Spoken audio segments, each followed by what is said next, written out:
Hey, hey, hey, welcome back to another day of the Vow Renewal Summit. I'm so glad that you guys are here and y'all are in for a treat today. We have coming to you Troy live and direct. He is a certified relationship coach, speaker, and an author of Teach Me How to Love. I'm telling y'all, he's coming to drop some real jewels today. So, as usual, get your pens, get your pads ready. As you guys may or may not know, the Vow Renewal Summit is all about dropping jewels, practical tools, and biblical based tools that you can use in your marriage to reconnect with your spouse. This summit is for men, women, and anybody just want to all out, full on, dope, no strings attached, fully connected marriage. So we are going to come to you today and just tell you a little bit more about how to love your spouse, husbands, how to love your wives, how to love your husbands, and how to make marriage do what it do.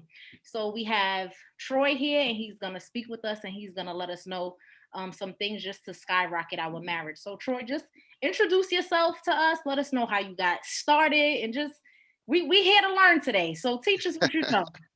Well, first of all, thanks for having me, Siobhan. I appreciate you. So I'm Troy Spry. I'm a certified life and relationship coach. I'm a speaker and an author. I'm an author of the book Teach Me How to Love Why What You Don't Know Will Hurt You. And I think that's a testament to kind of what you're doing here with this Vow Renewal Summit, is because what we don't know is sometimes what hurts us. And so that's what I want to talk about today. And what I do is I help people get out of their own way in life and in love. Right? That's what I try to help people do. That's what I aspire to do. And my mission is simple: better people, better mates, better relationships, better communities, because I believe they all go together. Right. And Absolutely. so that's kind of why I do what I do, and kind of how I got here is interesting. So growing up, I was always a good writer, Mhm. right? So I was always a writer. So I used to write poems. I used to write, content all the time. I was the guy who wrote letters for for my friends' girlfriends. Oh wow. Right. Taking So it back. yeah, so I was, if they need a letter for their girlfriend, I might write the letter for them, that kind of deal. And so honestly, I kind of stopped writing as I got a little bit older, got out of college and things like that. And I studied psychology in school, so I was always interested in the study of human behavior. So Mm. so here's how I got into exclusive thoughts, which is kind of my brand. Interestingly enough, my mom passed away, right? So she had multiple sclerosis, Oh. and I didn't know what to do with the emotions. So what I did was, something told me to write about it. So I Mm. wrote about it. And so my first blog ever was called A Mother's Love, right? Mm. So I wrote this blog, and I didn't even know what a blog was. I just Googled it, and I sent it out to social media. And that blog went crazy, and everybody was writing me back like, "I love your writing. I can really relate to what you're saying." So then that led me to just write about what I thought was, natural to me, which was relationships. So all the Absolutely. stuff I would see, all the stuff I would hear, I just started writing blog after blog after blog, and that led to so many opportunities. So people started coming to me and saying, asking for advice, Right. right? They start asking for advice, and I'm sitting there like, why are they asking me for advice? And then obviously I was helping bless people. And Yeah. so one day I just saw a guy who was a relationship coach on Twitter, and I didn't know what a relationship coach was. So I shot him a message and I said, hey, let's talk. So Mhm. he talked to me. He taught me how to get certified as a coach. And then I started writing for bigger publications like Black and Married with Kids, Awesome. like Jet Magazine Online, like PaulCBrunson.com, Dating Romance, Digital Romance, DatingAdvice.com. I started writing for all these publications. And so the audience grew. Once the Mm. audience grew, guess what they did? They asked for a book. They said, Awesome. where's my book? so Right. I said, so I just did what God told me to do, and I wrote them the book. Right. And the book has blessed people all over the world. And that's kind of how I am where I am now. That led to the speaking engagements, and it led to the coaching and all this stuff. So that's kind of how I am. But at the core of it, growing up, I saw two sides of marriage. Right. I saw a healthy marriage early years. Then I saw a very unhealthy one when it got unhealthy with my parents. Mhm. And I knew that the healthy part felt way better than the unhealthy part. And I Absolutely. said, okay, well, how can I contribute to having people have more of the healthy part? And so that's kind of why I do what I do. Awesome. I love that. I love what you use your platform for. I think there's so much information about how to do this, how to do that, and there's not a lot of information out there about really what you don't know. And it's honestly what we don't know that's really killing relationships, not just in marriages, but just the way that we interact in society. So I love that you use your platform to create an awareness so that people can also understand, oh shoot, well I didn't even know like this was acting as a hindrance to the intimacy and the connection that I want so bad, just not knowing how to obtain it because I don't know, like there's blind spots that's just creating diversion for me. So that makes me want to ask you, as the expert in your field, because I know Mhm. that you know what you're talking about. I have no Absolutely. doubt about that. What would you say is like the number one issue that's affecting intimacy and connection in relationships now? Yeah.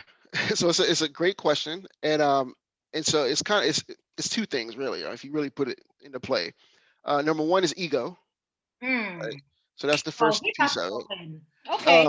Ego doesn't allow us to get over ourselves. Hmm. Ego doesn't allow us to be vulnerable. Right. Ego creates insecurities. So ego is at the core of a lot of it. Then the second part of it is communication, lack of communication skills. So that sounds cliche, right? You hear people say, well, communication is the key. But back again to what you don't know will hurt you. People can tell you to communicate all day, but Right. if you got a huge ego, it makes communication very, very hard. It makes vulnerability hard. So you don't get anywhere. And Mhm. people don't teach you the skills you need to communicate effectively. So growing up, a lot of people, what they know is communication is confrontation. Yes. That's what they see growing up, right? Oh, my mom and dad communicated all right, but they argued the whole time. Right. So no one communicated anything. They just fussed. That's what they did. So that's those two things I think are at the core of a lot of issues when it comes to marriages and relationships. So how would you say one would go about like overcoming, because the ego is always there, that's just Yeah. something that's never going to go away, but how do we gain like control of that so that it's not the thing that's putting a wall between where we are in our marriage and where we like really desperately want to be, right? Because you want Yeah. to be in a marriage that's connected and full and loving. So how do we now get a grip on this thing that really is a tight stronghold to Mhm. move from A to B to start to see our marriage progress the way that we want it to, you know, the Mhm. experience that we want to create in marriage? Oh, yeah. So here's the thing. The first step is you got to choose wisely, right? So you Mhm. have to be able to choose a spouse or a mate that you can trust with your heart, Come on, Troy. right? And so if you don't choose wisely, none of this other stuff matters, Right. right? Because you're always going to be in a position of defensiveness if you don't choose wisely, right? You're always going to be on defense. If you choose wisely, that's the first part. Number two is you have to reframe vulnerability. So Mm. when I say reframe vulnerability, reframe it so that it's not weakness, but that it's strength, right? Because if you can take vulnerability as a strength and you really lean into that and practice it, then Right. what it does is it helps your spouse understand you at a deeper level. And when your spouse can understand you at a deeper level, then guess what? They can meet your needs further. And so Absolutely. that's what we got to stop saying, that we're weak because we're vulnerable. No, you're strong because you're vulnerable. Now, here's the thing I want to clarify. Vulnerability doesn't mean you don't have boundaries. Yes. And I Talk think about that's where people get really scared of vulnerability because it means they got to break down all their walls. Yes, you can break down those walls, but you can still have boundaries with those walls. I mean, with that openness, you can still have boundaries there. And so I want people to understand that just because if you don't become vulnerable with your mate, you can't truly communicate with them. it. Yes. You just can't. They can't love you at the level that you desire them to love you at. And then what happens is people get mad at their mate for not understanding them. I'm like, well, you got to communicate something. You know what I mean? So that's kind of what I would say. So you mean our spouse are not mind readers? Ooh, We I actually mean, got to speak up and say what we need? you know how many women tell me, and men say this too. What? Well, he should just know, or she should just know. I've been with him 10 years. He should just know. Well, Right. maybe he doesn't. Maybe he knows the version of you that you've shown him. Right. Oh, That's what he knows. he coming to clean up today. So that's what it is. That's all he knows. He knows the version you've shown him, or she knows the version you've shown her, but you've never been vulnerable enough to show them the deeper version. And so now you're mad at them for not meeting a need that you never even expressed. The unspoken expectation. So I'm Mhm. hearing you say that the vulnerability can definitely create a wall between the connection and intimacy in marriage, Yeah, right? a lack of it. Yes. Right. So I know that you work with a lot of husbands and wives, Mhm. and you have some powerful tools on like how husbands can love their wives better and how wives can love their husbands better. And in me hearing you say like the communication is key, the communication piece has to be there effectively, the vulnerability has to be there. What are some tools that you can impart on our audience today? You can either speak to the husbands and wives together or speak to the Mhm. husbands and then the wives to let them understand, like to help them gain an understanding of how to love their mate, you know, Yeah. on a deeper. Yeah. I mean, so let's start with the ladies, right? And how men can better love their ladies, right? Okay. Um, to me, the first thing is you have to listen to her. So oftentimes as men, we are so fixated on finding solutions to problems Hmm. that we don't listen, right? So we're already trying to find a solution before she's even finished talking about her problem. But if we listen at a deeper level, we can understand that maybe it's not even the surface that she's talking about. Maybe it's something deeper that she's expressing, but she can't get it out, right? So we have to listen first. I think that's really important. Number two is we have to notice her. So Mm, oftentimes you hear a lot of wives complain that they don't feel seen anymore. yes. You know, Come they don't on, feel Troy. seen. And the reason they don't feel seen is because they've just really gotten used to each other, right? So it's kind of like it's just par for the course. You know, we adult every day together, that's it. Right. Um, so a lot of women want to be seen, I've noticed. So I always say notice her, right? Number three is I always talk about you have to touch and kiss often. And what I mean by that is, what I mean is that touching is a key component to Hmm. connection. Yeah. A lot of men won't touch their wives until they're ready to have sex with them. Yes. Come on. You see, and she's not feeling connected because you don't touch her any other time, and so that intimacy is blocked now because it's like, oh, you only want to touch me when you want to hump on me. You see what I mean? It's Intimacy starts outside of the bedroom. it starts with the mind. It starts with the Mhm. mind. It starts with little touches. It starts with listening. All these things is what leads to the intimacy. Right. You see what I mean? I think another piece is so I already talked about noticing her, making sure she feels seen. I think here's another key point is we have to say I love you often. Um, Wow. I I, just off your car right there for a second. Mhm. I'm so glad you are touching on that. When I tell you, I ask my husband at least 10 times, I'll be like, babe, you love me? He's like, yes. I'm like, you sure? Yeah. Why you keep asking? I'm like, because I just need to know. I'm so glad that that's something you said. Uh-huh. Please expound on that. Yeah. Um, Sometimes you just need to hear it, right? And to be reaffirmed of mhm. it, right? So sometimes we think, oh, what we don't say a lot of times. We'll say, well, I protect and provide for you every day. That don't tell you I love you. Right. Yes, but I also want to hear it. I want to hear it affirmed. And so those are some like really small tips that Right. I think start that train to intimacy, right? Because a lot Absolutely. of times the intimacy is lacking because we're not doing these little small things to Mhm. love our women better. I think that here's one bonus one is we have to be willing to sacrifice for her, right? What I mean by that is sometimes we don't want to be inconvenienced, but what Mhm. we don't understand is sometimes inconveniencing ourselves shows her sacrifice, Yeah. right? So it shows her that she's more. Because most women just want to be chosen. You Mhm. really think about it, they want to be chosen. And so they don't want to be second fiddle to your boys or to Right. your video games or to whatever your card game every night or whatever it is you're doing. They want to be chosen from time to time, and I think that's important. Absolutely. I hope you guys are paying attention. I hope you have your pens, your pads, or your notepad on your cell phone together because he's really here today to give us some practical. I'm just Practical. like I'm blown. It's not like the first time I heard it, but I just think that sometimes we get so caught up on the big things Hmm. and just trying to impress each other with the big things that we forget about the small things you said, like touching, holding hands while we drive, just saying, all right, I'm not going to play the video game tonight. I'm going to cuddle with you. I'm going to sit with Uh you, huh. watch your boring Married at First Sight show with you. That's it. I'm just going to participate, right? Give you some So, time, right? So I'm so glad that you are like putting the magnifying glass on those things. It's the small things that really fills the cup for me, anyway. And now let's let's, let's let's hear talk about let's the men. Th- right. Let's So, let's so, tell us let's about talk about loving the our men husbands because I need because to know. no, I need every woman on this right now to put your pens down because a lot of y'all like to tune out when it comes to talking about your men. Then all of a sudden it's like, nah, I don't need to hear that. I already got it all figured out. But when Right, I tell you, men come to me and men complain to me often about little things really. that they a lot of times they don't feel like they can express it to their wives because they feel like their wives are going to think they're nagging or like they're being soft or whatever it is, right? So a Right. couple things, right? Number one, you have to allow him to be vulnerable. What do I mean by that?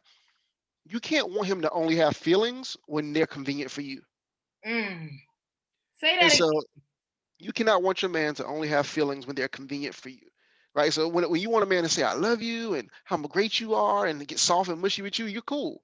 But when he talks about having a bad day at work, or if he Mm. talks about not feeling like he's enough, or he's gaining some weight and he's feeling bad about himself, right? If there's some things that he's feeling and he's expressing that to you and he's being vulnerable in that moment, you have to learn to make sure those things never come up in a negative fashion. If you Mm, don't allow him that space, you'll never get it again, mm, right? And I see so many men who felt they touched the hot stove. They said, "Okay, I'm gonna get vulnerable with her." And then she came back and they got in an argument. She threw it in his face, mm. right? You old soft this, or you acting like a whatever you want to say, right? So it's like you got to be very careful with men's fragile egos and how we look at vulnerability. So I think that's key. Yeah. Um, Number two, this is probably the most important, is appreciation and respect. Expressing appreciation is showing respect. So what I mean by that is you can't have the mindset that that is what he's supposed to do. Men are like little boys just in grown people bodies. They want Right. to be patted on the back and told that they're doing a good job, because most men want to serve their wives well. They want to know they're doing a good job. And so a lot of the women won't give him the satisfaction of just saying, "Hey, I really appreciate when you do XYZ. I really love when you do XYZ." That's how you get repeat behavior from a man, Yes, Troy. right? You get repeat behavior by reinforcing those things in a genuine way, in a Absolutely. very genuine. And the respect piece comes to, don't embarrass him don't emasculate him or embarrass him in front of his friends, in front of your family, in front of anybody in public. Mm-hmm. If you emasculate, if you don't show a level of respect, and you don't disrespect him in his home either, right? Right. There's ways to communicate without being disrespectful. Absolutely. So to me, that's key. Number three is turn up the femininity. Mm. If you turn Tell up that us about femininity, that. Tell us about that, because a lot of women, we are under the impression that femininity is makeup, yep, heels. Tell us what it really means, so that we yeah, can like learn how to step into that role more. yeah. We just come with this masculine energy and Oh yeah, and trust me, I want every woman to understand. I understand it, right? It's confusing because it's like, well, society's telling me I need to be, one way, and right. then the man is telling me I need to be another way. I always tell women that femininity is your superpower. Mm, It is a superpower. It is, you think it's a yin and a yang, right? You got a man, his masculine energy, you got a woman, her feminine energy. You put those two things together, very powerful. But what men don't want to do is have to come home to more masculine energy like they faced all day at work. right, right. So I don't want to compete with you. I don't want to combat you. I don't want to have to fight you all the time. Like, feminine energy is like a receiving energy. It's a gentle energy. It's a soft energy. It's not saying getting ran over. See, Mm, that's why people don't want to step into it, because they think that it makes you soft. No, you can have feminine energy and have boundaries. They right. can coexist. They can coexist. You don't have to be disrespected. It's smelling good. It's looking good. It's showing high levels of appreciation. Yeah. It's being able to receive without always trying to take control over everything, Mm, and just sitting in that space and saying, and let him have it, right? If he says I got it, let him get it. You see yeah. what I mean? So those things that's the core of femininity. So I don't want people to confuse it with weakness. It's not. It's a superpower. That's how you get men eating out of your hand. Because Right. what men will say, here's what men say, Siobhan. They'll say, when men talk about a woman that they're really into, what they'll say it's just something about her energy. Mm-hmm. That's what they say, Yep. right? It's just something about her energy. And what I found is many women, because they're being taught to be more masculine, because they have to survive in the corporate world or in Right. Right. entrepreneurship, they have to step into that space, right? Men and women both have feminine and masculine energy. You see what I mean? So it's not like it's not like you only got one. But how can you shift that when you come in the door? Can Right. you can you Right. now say, let me let my hair down a little bit more? Let me be loving. Let me be nurturing. Let me be caring to my husband. Like Absolutely. that's extremely important. So turn up that feminine energy.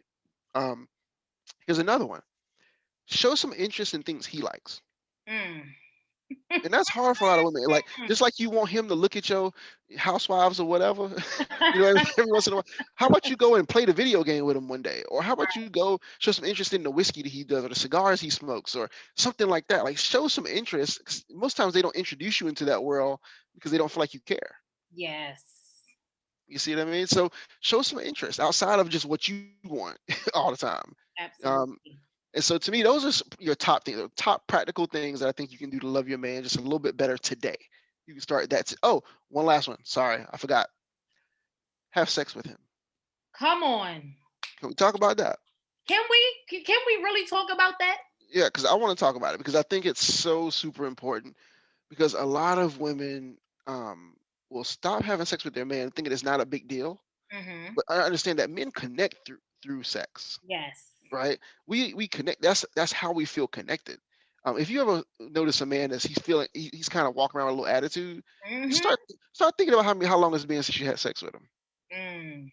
And guess what? He doesn't want sex to be a chore. Right. Now, so most women will look at this and they'll flip it and they'll say, "Well, he needs to do X, Y, and Z," and da da da da.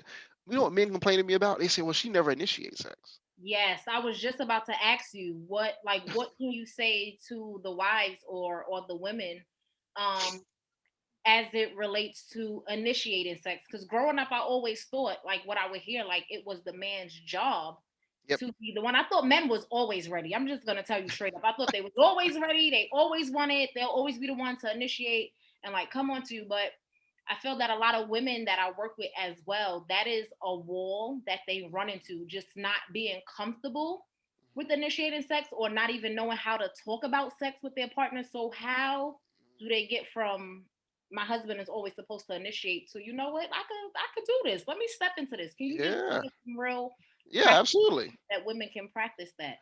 So for me, number one, it's you have to. It's about how you view sex. Mm-hmm. If you have to view it as a pleasurable thing for both parties. Right. It's not just him coming to get pleasure from you, Right. right? So a lot of women look at it like, oh, he's coming to essentially masturbate with me, Mm-hmm. and that's not what it is. It should be about combining spirits, Right. together. So it should be pleasurable for both of you. If it's pleasurable for both of you, then initiating becomes easier because you're like, hey, I'm going to get my pleasure. A lot of women don't own their sexuality. They Yes. don't, and they expect men to just know everything, about how to satisfy them. How to, you know, how many women complain about men being bad at sex, and I always flip it back and say, do you even know how to satisfy yourself? Right. Right? Do you really know? Because it's not his responsibility, right? It's y'all's responsibility Absolutely. It's a partnership. together. It's a partnership, and so if you haven't explored yourself sexually, how can you really own sex? Yes. You see what I mean? So that's a huge part of it. And the initiative part is you just got to get over yourself, Mm-hmm. right? Because like you said, Siobhan, men most times are always ready, right? If we see it, we're like, oh shoot, let's Right. go. A But visual. yeah, we're like, okay, let's go. But we want to be desired too. You see Yes. what I mean? And the desire is the part. That's where initiation comes in. The initiation makes us feel desired. And if we don't feel desired, then we're less likely to try. That's when we stop wanting to do it. Mm. You see it? Because we're like, you know what? She don't really want it. Why am I wasting my time? Because Right. no man wants pity sex. I'm telling you, we'll take it, Wow. but we don't want He said, we'll take it, but we don't want it. We'll make it do for now, but that's not the real thing. I'm just so excited about you all who are watching today because I know that a lot of relationships are really struggling with intimacy, not just on a physical, but an emotional, spiritual level. But I think that one thing, because this is a summit based on like mainly for Christian couples and it. whatnot. Yeah. Hmm. And I feel like in the church, they tell you not to have sex, but when it's time for marriage, nobody's really telling you how to now engage in this thing that you were told not to engage in for so long. And couples are really struggling. Troy, I don't know if you see it a lot with the couples that you work with, Hmm. but the bedroom is like a Yeah. freaking, I don't want to say war zone, but it's just a place of like discomfort for a lot of Yeah. people that want to talk about it. It's really hard to bring up, it's really hard to engage in. And then, when you are engaging in sex with your partner, you can feel when there's a disconnect, if there's a Yep. disconnect. So Oh, I'm glad that absolutely. you were able to touch on that point and just like really teach us. Like I want to learn too, because sometimes I'm like, what are we doing right now? And I'm like, I agree. that's my, I feel like you just always want sex. And he's like, babe, you don't know how connected I feel to you Hmm. when we're in that space, a space that just the two of us own.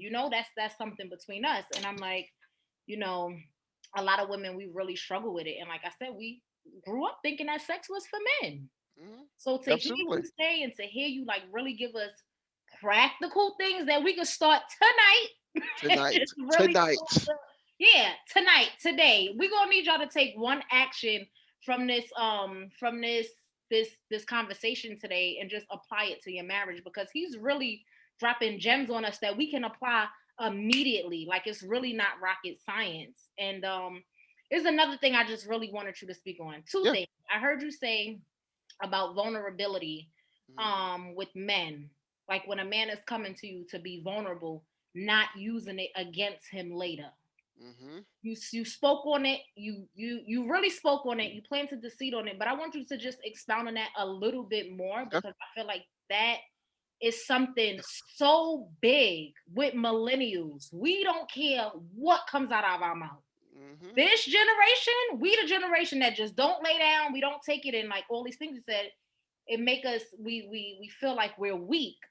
So I Mm-hmm. just really need you to teach us, especially as women, because we are and women. I hope you guys are here. We are so powerful that our words literally have the power to destroy our husbands. Absolutely. So Troy, It please can break just them.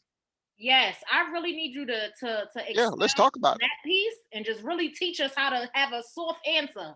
it. Mm-hmm. So here's the thing.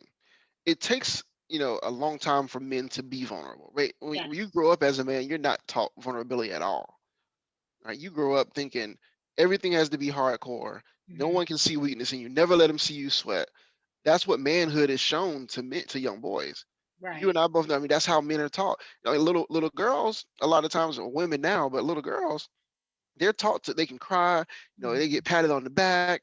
They got girlfriend groups the whole time they're growing up. They can express all kind of emotion to. You ever watch men in groups? Men in groups do things. I was They about to don't say sit. they working with their hands. Yeah, they doing stuff. They not talking about feelings. You see what I mean? So most times when a man gets a wife, that's one of the first times in his life where he can actually be that level of open. Mm, And so she is one of the one spaces out of probably maybe two or three in his whole life where he can actually express emotion. right, And if right. he does that, it takes a lot for him to get there.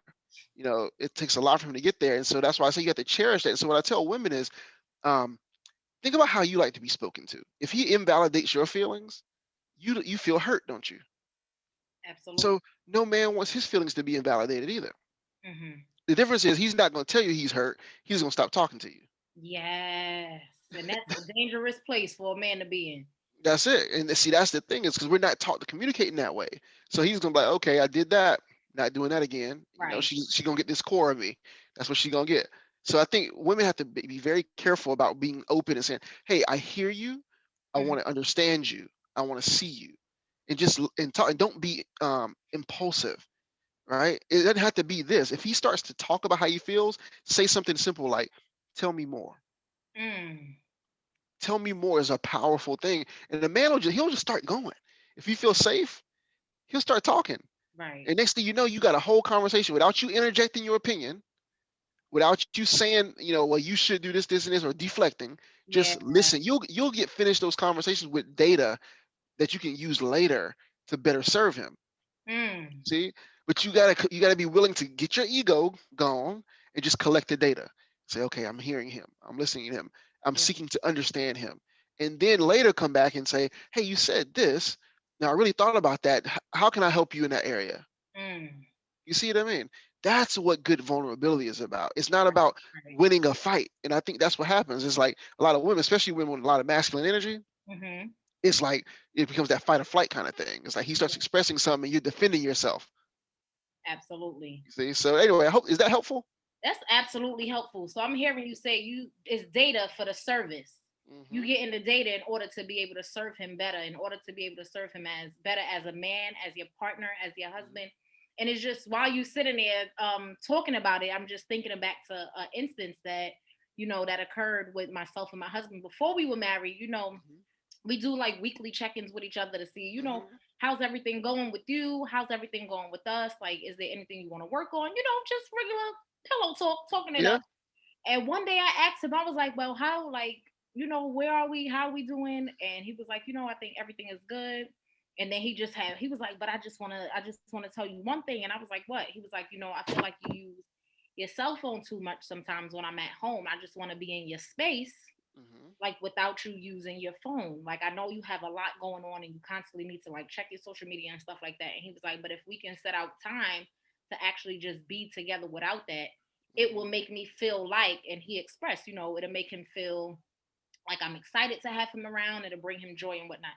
And Troy, when I tell you, I got so defensive. Uh-huh. Like I couldn't hear him because I just heard him telling me I was doing something wrong. So everything he said Yes. he enjoyed went out the window. And when I tell you, we didn't have a check-in for like months after that, because he was like, why are we going to converse if it's Mhm. going to turn into this? If we're really just speaking about being better, why, when you can tell me what I'm doing, but I can't tell you See? what's going on? And in that moment, I couldn't realize that what he was saying was like, babe, I just need to be validated right now. I Yes. need to know that I'm more important than any post that you need to check on, any response that you got to do. I know you're trying to boost your engagement, but I want you to engage with me right now. And I really couldn't hear it in that moment. So Mhm. now when I hear you say that a man was shut down, he literally, Troy was literally like maybe like 4 to 5 weeks before we can have that Yeah. conversation again.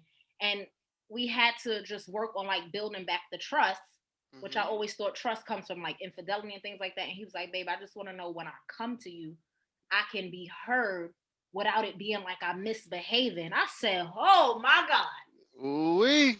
You just preached Oh my God. you just preached the sermon just now. I said, what? He was like, yeah, I don't want to be treated like I'm acting up. It's a real thing. I will only say to you what I'm really feeling. And that's how I felt. And I was like, you know what? How can I like better receive what it is that you're saying? And he was like, just know that I'm your partner. Anything I'm Mhm. giving you is feedback for us to grow. I was like, yo, all right, I see You you got really, you got a grown you're man, right. see? I was like, all right, I think I'm gonna let you change my last name because you want it. Yeah. There you go. I love that. I love that. Yeah, I just love that you mentioned that because it really is, like you said, it's hard for men to communicate. So Mhm. that brings me to like the next thing that I wanted to ask you, because I feel Okay. like sometimes as millennials, we would choose war over peace just to stand our ground with being right. Mm. So, like, now, how do we choose happiness in our relationships? How do we choose happiness with our spouse? And, like, how does that supersede the right that we want to be in order for, like, our relationship to take precedence over our ego? Like you said, I love that you said ego and over our insecurities. How do we do that? I mean, choosing happiness means that you have to understand risk benefit analysis, Mm-hmm. right? You have to understand what's worth it and what's not. Right. If I do this, every action has a reaction, right? Absolutely. Every single one. So you have to decide: do I want to be right or do I want to be happy? Mm-hmm. You know, Do I you want got to be right? Or do I want to be happy? Okay. which one do I want to be in? Some stance, some areas, you may have to take a stance, Right. but in a lot of them, it's really petty. So you got to decide. You Fact. know, do I want to fight this battle and lose the war? Mm. You see what I mean? So to me, it's about maturity of emotion. Like, Right. and the silent killer of most relationships is pride. Mm-hmm. It's ego and pride. I mean, so if you got so much pride that you can't die to yourself a little bit to see happiness in your relationship, you Right. probably don't need to be married. Mm. That's just the truth. It's Hold gonna on. be You really just hard. you just you just hurt somebody's feelings right there. You I you know. really just hurt somebody's feelings right there. I know. And we think pride makes us stronger. Pride does. I mean, you should have pride in some things, but it also makes us weaker in a lot of ways because it clouds our judgment, right? Absolutely. Because we're willing to fight and we're willing to kill our whole relationship because I want to be right in this moment. I want to prove a point to you. Yes. What happened to just being able to agree to disagree sometimes? Versus we mad at each other all night long. Mhm. Now we go to bed, we sleep with our backs towards each other or in separate places because we mad because we had an argument about something that was this small. Right. Right. Is you know what I mean? So to me, it's all about getting over yourself. That's how you choose happiness. Get over yourself and put your relationship above your ego. Yes. Or your marriage in front of Yeah. your ego. Marriage relationship is up here and ego needs to be down here. That's it. That's the only way. It's challenging because sometimes that ego just flare up and the ego just want what the ego wants like in Oh that yeah. moment. And it's Hmm. such a but it's like a very small window to just choose to do what you know will be beneficial to we and not me. Ooh, to That's we and not like, me. yeah, that's definitely a challenge. And I just feel like the society that we live in now, this Mhm. cutoff culture, Troy, Oh, the this cancel culture. what? This culture that tell you I could be with you today and then leave tomorrow. And I don't care. I don't have no feelings, no empathy, Yeah, no. I yeah. It doesn't bid well for marriage. It yeah, doesn't it's bid well for marriage. destroying. It is destroying marriage at the root. That's why when I come across people like you and people Mhm, that's literally passionate about doing this work, mhm. I try to say like, how can we collaborate? How can we become a force together to really give people tools that they can implement? Because we live in a society that just really just I don't care. but what's funny about this whole thing though, Siobhan, is that everybody still wants companionship. So Yes. it's like we want to be this way because it looks better. Like we want to be They go. egotistical and all. But at the core of it, at night when people are lonely, you know what COVID did? COVID exposed people's big talk, Come right? on. It Come exposed it on. because when were forced to be silent by yourself Mm-hmm. for long periods of time without connection, you start to realize how valuable connection is and how valuable Right. companionship is. Everybody was a savage until COVID, Hello. right? You was a savage. You didn't need no emotion. You didn't need nobody else. You was good because you was out in the streets, right? You Right. was busy. You could keep your mind busy. But when Moving. yeah, you could ease. That's easy to do. I'm gonna get in the bag. I'm Mm-hmm. doing this business. I'm doing this. But when you got to sit down, you got to face yourself. Right. That's when you start realizing it would be nice to have a companion. It would be Absolutely. nice to have a partner. And so the stuff you and I are talking about are required to have a partner. The Right. stuff that it takes to be individually successful are not the same skills it takes to have a relationship. Absolutely. Yeah, And hear we that? think It's a we think that prerequisite. it's a prerequisite, right? We think, and that's what sucks about it a lot of times is we think that all these things that we do to get us the bag, we think those are going to correlate over to relationship success. Mm-mm. 'Cause Not when right. Not we when you think ain't that got should make nobody to get the bag with. well, there you go. And what else do? We think that makes us a first round draft pick. Yep. Oh, because I got my bag and I got this and I'm successful and I'm motivated and all this other stuff. Well, are you compassionate? Right. Right? Are you loving? Do Mm-hmm. you seek to serve? Are you sacrificing? Are you Right. all those things that what does First Corinthians teach us about love, right? Right.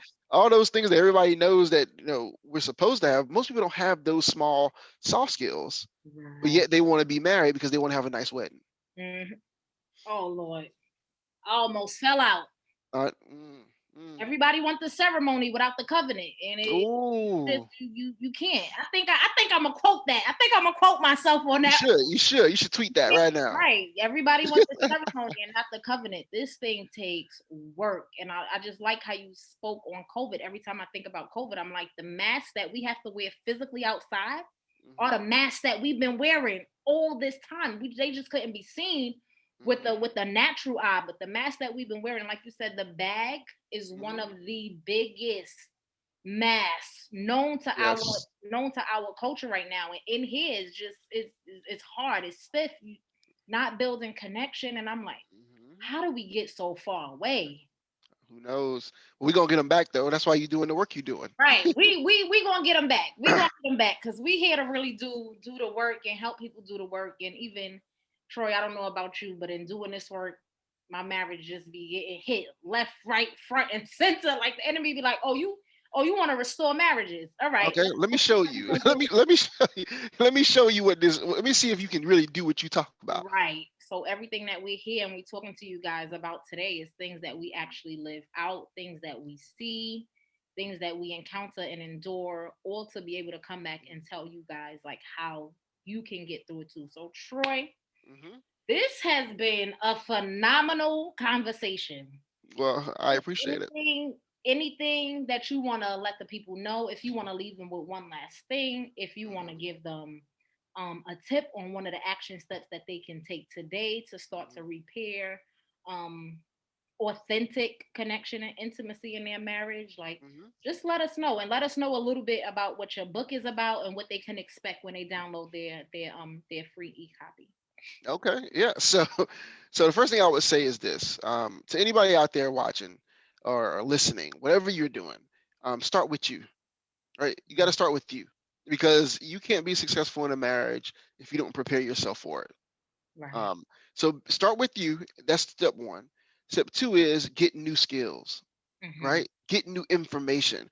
If you know that what you've experienced and what you've seen growing up wasn't healthy, the only way to change or to shift that narrative is to get new information. Yes. So seek new information, right? A part of the new information could be my book, right? It could be. I mean, look, I always show people it's not a long book. The reason I wrote the book is because I got tired of people being on the emotional roller coaster when it came to relationships, right? And dating. I got tired of seeing it. Everybody's doing this, right? Yes. People need new skills, but I did it in a way that was so practical and it was so simple. It's like if you read the book, it's like a conversation with me. Mm. It's literally like us having this conversation right now. We're just talking.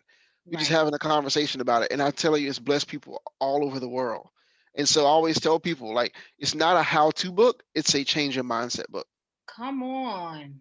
That's what it's about. And it's a short read, it's easy to read. If you don't believe me, go to Amazon, look at the reviews, right? Absolutely. Go read the reviews and then decide if you want to get a copy. And here's what I ask people to do: get you a copy. And if you like it, give someone else a copy as well. Absolutely. Absolutely. And that's how we keep it going. And all thy getting, get understanding. Now, That's one of my favorite scriptures. Siobhan, let me tell people what they can expect from my free ebook. Yeah.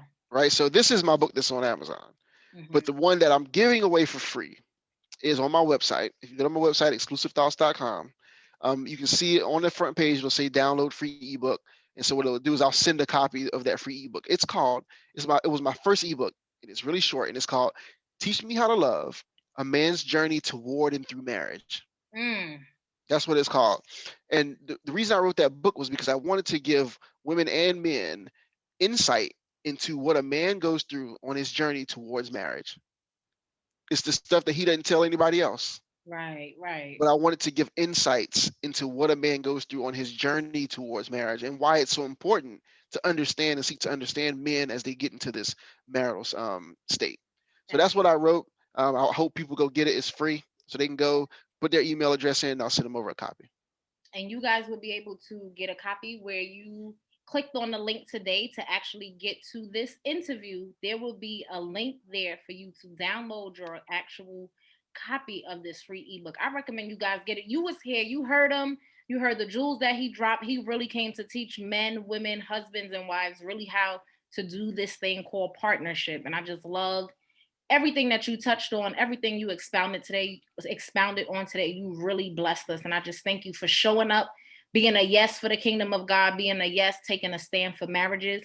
Guys, thank you so much for tuning in today. We look forward to hearing your feedback, and we will catch you again tomorrow for the next chapter of the Vow Renewal Summit. See you guys later. Bye.